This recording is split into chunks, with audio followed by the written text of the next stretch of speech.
जौहर सलीम साहब, ये बात हम कल भी कर रहे थे, जो मैंने अभी थोड़ी देर पहले बात की ईरान, हिजबुल्लाह, हमास, उस पर थोड़ा सा एतराज़ था क़ुदूमी साहब को। मैं उस सेंस में नहीं था कहना चाह रहा कि एक नेटवर्क है और वाकई मुकाबला नहीं बनता, लेकिन at the very same time जो कुर्बतें बढ़ रही थी, MBS ने, जो क्राउन प्रिंस है, उन्होंने एक अमरीकी TV को इंटरव्यू भी दिया था। उन्होंने इंटरव्यू में बताया उन्होंने कि इजराइल और सऊदीया करीब आ रहे हैं। तो ये क्या टॉर्पीडो करने की कोशिश की गई है वो जो कुर्बतें थी, और आगे उसका क्या मामला बनेगा? क्या वो रिवर्स हो जाएगा मामला, वो जो बढ़ रही थे आपस में रिलेशंस इजराइल और UAE एंड सऊदीया के? जी शुक्रिया। जी, सबसे पहले तो जाहिर है कि हम सब देख रहे थे कि बहुत से मुस्लिम ममालिक जो हैं वो आहिस्ता आहिस्ता इसराइल से डिप्लोमेटिक रिलेशंस इस्तवार कर रहे थे। उसमें इब्राहिम अकॉर्ड जो हैं वो इम्पॉर्टेंट थे।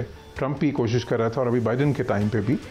तो उसमें जो रिसेंटली हो रहा था UAE के साथ, वो रप्रोचमान हुआ, और अब सऊदीया उसमें सबसे ज़्यादा अहम था, बिकॉज सऊदीया की मुस्लिम ममालिक में एक बहुत ही नुमाया पोजीशन है कई हवालों से। तो अगर सऊदी करता है तो उसके बाद ये भी एक्सपेक्टेशन थी कि 7-8 और मेजर मुस्लिम ममालिक वो भी करेंगे उसके बाद। लेकिन सऊदी ये कह रहे थे कि जो हम बात कर रहे हैं वो एक वसीउल बुनियाद बात हो रही है, जिसमें कि ये भी शामिल है कि वो जो असल तनाज़ा है वहाँ पे, उसके बारे में भी बात हो रही है, क्योंकि वो ऐसे नहीं लेंगे कि जो स्टेटस को है सिर्फ उसी पे वो रप्रोचमान कर लें।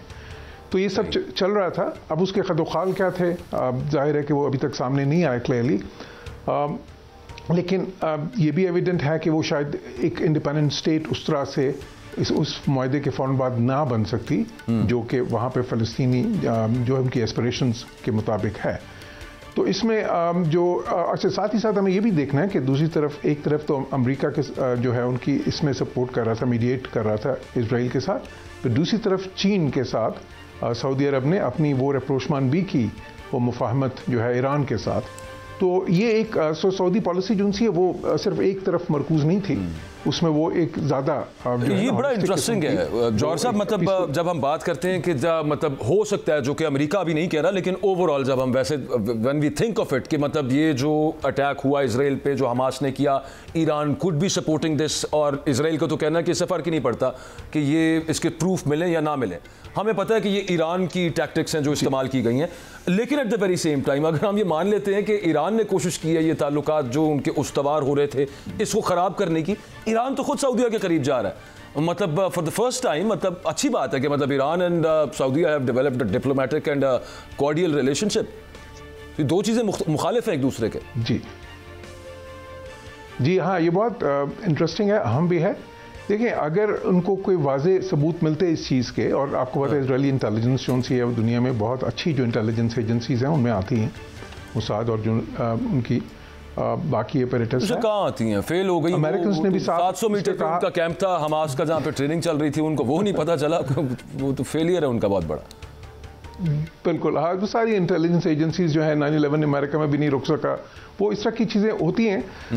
बट ये कि जो अहम बात है उसमें वो ये है कि अमेरिकन ने भी का बरमला कहा है, और उनके सिर्फ इंटेलिजेंस एजेंसीज ने नहीं, ये लीडरशिप लेवल पे भी इस किस्म की स्टेटमेंट्स हैं, और वो बहुत अहम है। इसलिए कि देखिए, अगर किसी तरह से भी उसका ताना बाना वो ईरान के साथ डायरेक्टली जोड़ते और कहते जी कि ईरान ने इंस्टिगेट किया, तो फिर एक दूसरी चीज़ शुरू होनी थी, क्योंकि इजराइलीज तो बहुत अरसे से, आपको पता है, वो ईरान पे वो स्ट्राइक्स करना चाहते हैं उनका न्यूक्लियर प्रोग्राम तक जो तबाह करने के लिए, और उनको अमेरिका ने ही रोके रखा है इस चीज़ से। तो उनको तो एक एक्सक्यूज़ चाहिए थी ना, लेकिन वो इस वक्त ये बड़ा क्लियरली हर जगह आया कि नहीं जी ईरान, बल्कि अमेरिकी इंटेलिजेंस ने तो यहाँ तक कहा है कि जो ईरानी लीडरशिप थी वो एकदम was not surprise, you know, like basically कि उनको पता ही नहीं था कि अचानक क्यों से ना वो ईरान हुए इस अटैक के ऊपर। तो इसलिए हमें कोई क्लियर इंडिकेशन इस तरह की नहीं मिली। ऑन द अदर हैंड, जी प्लीज़ आप पूरी कर लीजिए बात। जी ऑन द अदर हैंड, जाहिर है कि बहुत से ऑब्जर्वर्स कह रहे हैं कि ईरान जो है वो इससे खुश नहीं था, जो जाहिर है कि ये एक रप्रोचमेंट चल रही है सऊदी की और उसकी, और भी कई लोग खुश नहीं थे। और देखिए, सबसे ज़्यादा तो फ़लस्तीनी जो उनसे हैं वो उससे खुश नहीं होंगे ना, अगर उनको बिकॉज उनको ये लगता था कि जी इसमें हम कहीं शामिल नहीं, जिसकी तरफ आपने भी जो है ना इशारा किया, तो बिकॉज उनकी एस्पिरेशंस के हिसाब से होनी चाहिए ना चीज़ें। बिल्कुल, तो वो बिल्कुल बीच में कहीं शामिल नहीं थी सारे प्रोसेस में। तेल की कीमतों में इजाफा हुआ, सोने की कीमतें भी बढ़ गई हैं, और ये खदशा है कि आगे ये मजीद ख़राब हो सकती है सूरत हाल मईशत की, आलमी मईशत की, और पूरी दुनिया उससे असरअंदाज होगी, क्योंकि ये सब जानते हैं कि मिडल ईस्ट का बहुत गहरा ताल्लुक है, चूँकि पेट्रोलियम प्रोडक्ट्स मेजरली वहाँ से जाती हैं। तो इस पर जौहर सलीम साहब, खुदा ना करे, लेकिन आपका क्या ख्याल है इसके ऊपर? अभी तक तो ये डिटीरियरेट होता नज़र आ रहा है, ख़राब होता नज़र आ रहा है मामला, और ज़्यादा ये इफेक्ट भी डाल सकता है, बोझ डाल सकता है मुल्की आलमी मईशत के ऊपर? बिल्कुल जी, इसका असर आलमी मईशत पे बहुत ज़्यादा। कोई भी कॉन्फ्लिक्ट जब होता है, जिस तरह यूक्रेन का कॉन्फ्लिक्ट जब हुआ, तो उससे आपने देखा कि उसका एक बहुत ही डीप रूटेड जो असर हुआ है, और उसके बहुत से जो डेवलपिंग कंट्रीज़ हैं जो ऑलरेडी कोविड की वजह से जो सूरत हाल पैदा हुई थी उससे निपट रहे थे, उनकी मईशत जो उनसे, इंक्लूडिंग पाकिस्तान, इस वक्त 5-6 जो इंपॉर्टेंट मुल्क हैं दुनिया के, जिसमें पाकिस्तान शामिल है, इजिप्ट शामिल है, अर्जेंटीना शामिल है, वो ऑलमोस्ट बैंक्रप्सी वाली सूरत हाल को एक चैलेंज से जो है ना नबरद आजमा हो रहे हैं। तो बिल्कुल, क्योंकि होता ही है कि जब भी कोई कॉन्फ्लिक्ट होता है तो उसमें अगर वो फैल जाए और अगर वो थोड़ा सस्टेन करे, तो फिर उसके बाद क्या होता है कि सबसे पहले ऑयल प्राइसेस जो हैं, और ये तो रीजन तो वो है जहाँ पे दुनिया का ज़्यादातर ऑयल जो है, जो एक्सपोर्टेबल ऑयल है, वो इसी रीजन से जाता है, तो इसलिए ये तो बहुत ही अहम हो जाता है। तो ऑयल प्राइसेस जब बढ़ती हैं, सोने की कीमत भी साथ ही बढ़ती है, बिकॉज कॉन्फ्लिक्ट में ये लोग इस तरह की चीज़ों पे जाते हैं। फिर डॉलर की प्राइस बढ़ जाती है, because dollar is suppose to be a safe haven currency. अच्छा, डॉलर की जब बढ़ती है तो उसका असर भी एक आता है। फिर जो इंटरेस्ट रेट है, देखें इस वक्त ऑलरेडी जो इवन डेवलप्ड कंट्रीज़ हैं उसमें 7% पे, 6% पे, 5% पे पहुँचे हुए हैं, जो कि 40 साल की जो सतह है उसमें ज़्यादा हैं, और ज़्यादा इंटरेस्ट रेट जो है वो उसका एक नेगेटिव असर ही होता है मईशत पे। और जो तरक्की पजीर मुल्क हैं हमारे पाकिस्तान जैसे, वहाँ पे तो आप देखें इस वक्त हमारा कोई 20-22% पे इंटरेस्ट रेट है, और जो बैंकों से जो आप पैसे ले सकते हैं शायद 25% पे। तो ये जो उनसे पाकिस्तान के लिए, और पाकिस्तान में ये जो क्राइसिस आया था, बैलेंस ऑफ पेमेंट क्राइसिस था, और उसकी काफ़ी बड़ी वजह ये थी ऑयल की प्राइसेस जो बहुत ज़्यादा बढ़ गई थी, क्योंकि आप तकरीबन 20-25 अरब डॉलर सिर्फ ऑयल पे आपको खर्च करना पड़े, तो फिर हमारी तो एक्सपोर्ट ही आपको पता कितनी है। तो बिल्कुल जो अहम बात है वो ये है कि जी उसमें अहम बात यह कि ये कॉन्फ्लिक्ट कितना चलता है ना। जी जौहर साहब कुछ ऐड करना चाह रहे हैं, फिर कदूमी साहब की तरफ चलते हैं। जी मैं इस पर ये कहना चाह रहा था, 2-3 चीज़ें थी जो कदूमी साहब ने भी कहा। देखिए, एक तो ये उन्होंने इशारा किया जो है, और मोहम्मद अली साहब ने भी, कि जी शायद इसराइल का मकसद इससे लैंड ग्रैबिंग की तरफ होगा ना। अच्छा, मैं उससे थोड़ा सा इख्तलाफ करूंगा। लैंड ग्रैबिंग तो वो करते रहे हैं बहुत सी, ज़ाहिर है ये सेटलमेंट्स जो सी एक्सपैंड करते रहे। लेकिन देखिए यहाँ पे हमें कुछ मुमासलत नज़र आती है कि वो जो इजिप्शियंस ने बारलेव लाइन जब क्रॉस की थी 1973 में, और उनको सरप्राइज़ किया था, तो यहाँ भी, और इनफैक्ट डेट्स भी वेरी सिमिलर हैं काफ़ी ज़्यादा, तो वो भी एक इंटरेस्टिंग पहलू है। तो उसमें भी उन्होंने उनकी इनविंसिबिलिटी की एक मिथ जो सी है वो तोड़ दी थी उस वक्त। सही। उसके बाद इजराइल ने क्या किया था, उन्होंने उनको पूरा सिनाए वापस किया था इवेंचुअली, जो कि बहुत बड़ा लैंड है एक, जो उनसे ना इन सारे ये जो वेस्ट बैंक है और इसको गजा की पट्टी को मिला के भी उससे काफ़ी बड़ा लैंड है।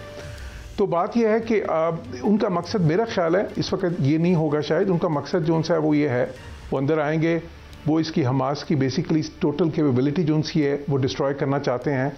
वो जो सुरंगों का नेटवर्क है, जिसमें कि ये भी कहा जाता है कि वो हमास का कमांड एंड कंट्रोल सेंटर्स भी हैं, और उसमें सुरंगें जो उनसी मुख्तलिफ चीज़ों के लिए इस्तेमाल होती हैं ना। जी वही वो कदूमी साहब वही बात कर रहे थे कि वो तो एक पूरा शहर है सुरंगों का, और उसके बगैर मतलब वो उनके पास ऑप्शन भी कोई नहीं है। बिल्कुल उसको वो तबाह करना चाहेंगे। अब उसमें एक अहम पहलू ये है कि देखिए, नेतन्याहू जो है, जो कि एक स्ट्रॉन्ग मैन है अपने मुल्क का, और उसने पिछले बहुत एक अनप्रेसिडेंटेड अरसे तक हुकूमत की है, और उसकी एक मिथ बनी हुई है कि जी वो स्ट्रॉन्ग मैन है और हमेशा वो जो है ना, offence is the best defence type policy रखी है, और वो कामयाब भी होती रही है उसकी। अब आगे एकदम ये एक बहुत बड़ा डेंट पड़ा है उसकी उस पॉलिसी में, तो वो क्या करेगा, जाहिर है कि वो अपना पॉलिटिकल, और वो कहते हैं ना ऑल पॉलिटिक्स इज लोकल, तो वो अपना सियासी मुस्तकबिल बचाने के लिए कोई रेकलेस एक्शन भी कर सकता है ना। बिल्कुल, वो एक खतरा है इसमें। लेकिन इसमें जो दूसरी तरफ हमें नजर आता है, देखें ये जंग एक्सपैंड जो कर सकती थी ना, जो मोहम्मद अली साहब ने भी कहा, देखिए दूसरे मुल्क जो है, इवन न्यूक्लियर कैपेबिलिटी ना भी होती इसराइल की, किसी मुल्क में, आसपास के जो मुल्क हैं उनमें किसी में इतनी कैपेसिटी नहीं है military, even conventional military capacity भी नहीं है कि वो लड़ सके इसराइल से। लेकिन जो अहम चीज़ है, अच्छा मैं सिमेट्रिक वॉरफेयर होती है ना, उसमें हिजबुल्ला उसमें आता है कि नहीं। अगर हिजबुल्ला आ जाता है इसमें तो फिर ये एक्सपैंड होती है, लेकिन अभी तक ऑल इंडिकेशंस ये हैं कि हिजबुल्ला नहीं आ रहा है।